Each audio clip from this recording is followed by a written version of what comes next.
Happening now, tropical depression Florence downgraded, but still drenching the Carolinas and Virginia, and flooding remains a major concern in more than 50 towns and cities. You've got record rainfall in North Carolina, up to 30 inches of rain in spots.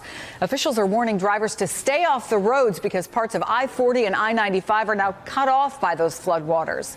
I want to show you some new video of flooding in the city of Charlotte. It got just under 5 inches of rain, but forecasters say that could go up to 15 inches, and more than 13,000 military personnel are actively involved in rescue efforts. The death toll from Florence has just gone up to 14. NBC's Kerry Sanders and Matt Bradley are covering the storm for us in North Carolina. First to Fayetteville, where a mandatory evacuation order is in effect. And Kerry, when we were with you last hour, we could literally see, and I know you were watching, those waters rise. How are things looking now?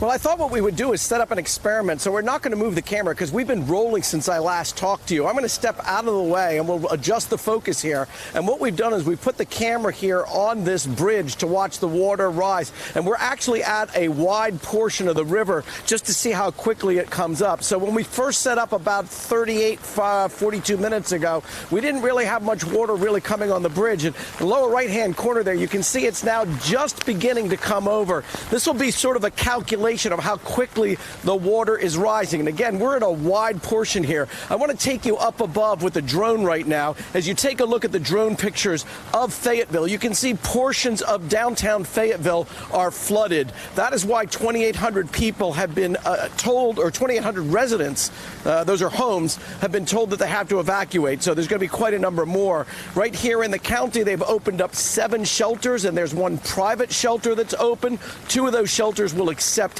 pets. People have gotten out by and large. Police going since early this morning, knocking on doors with the fire department on the bullhorns, telling people, as you see some of the video of the flooding here, you get an understanding of why they moved so quickly. Fortunately, this happened in the daylight hours. It would have been much more difficult to happen at night. And Chris, you asked me earlier about some of the elderly people and some of the people who just didn't have the ability to get out. I can tell you now that they have some great assistance here. Cumberland County is doing a wonderful job, but thankfully they have support from a swift water rescue team that is helping evacuate people from Los Angeles as well as from Nebraska. And in both cases, they're not just here. They've already been deployed. They've gone out and they've helped people get out into the areas and bring some people to safety. So again, the crisis is sort of unfolding as we speak.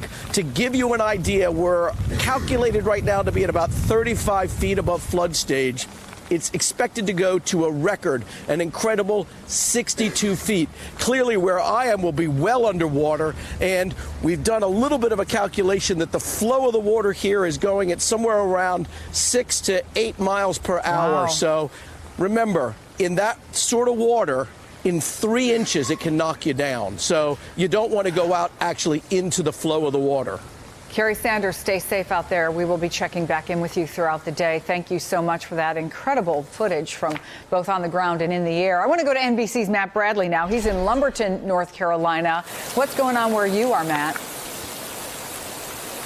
Well, Chris, as you can see, the rain has really picked up, actually, just before you came to me just now. It's been going on and off, but as you can see, there's not a whole lot of wind. It's really not like the storm conditions we've had in the past. But I'm standing in about ankle-deep water right here, and that's overflow from the Lumber River, which is on the other side of I-95. I-95, as you can see by this police car lights, it's been shut down for this entire length. Now, that's not such a big problem right now because all of this has been evacuated, but come tomorrow, Monday, it's going to be hard to bring this place back to normal. The real concern for residents here in Lumberton is that the Lumber River levee will breach and that the water will start flowing over and flood this whole town even more than it is now. That's exactly what happened in 2016 after Hurricane Matthew.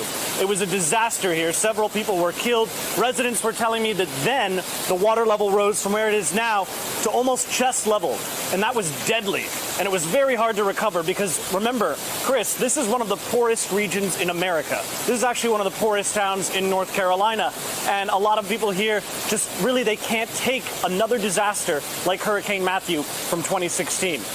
Chris? Yeah, the rain really coming down where you are. Hey there, I'm Chris Hayes from MSNBC. Thanks for watching MSNBC on YouTube. If you want to keep up to date with the videos we're putting out, you can click subscribe just below me or click over on this list to see lots of other great videos.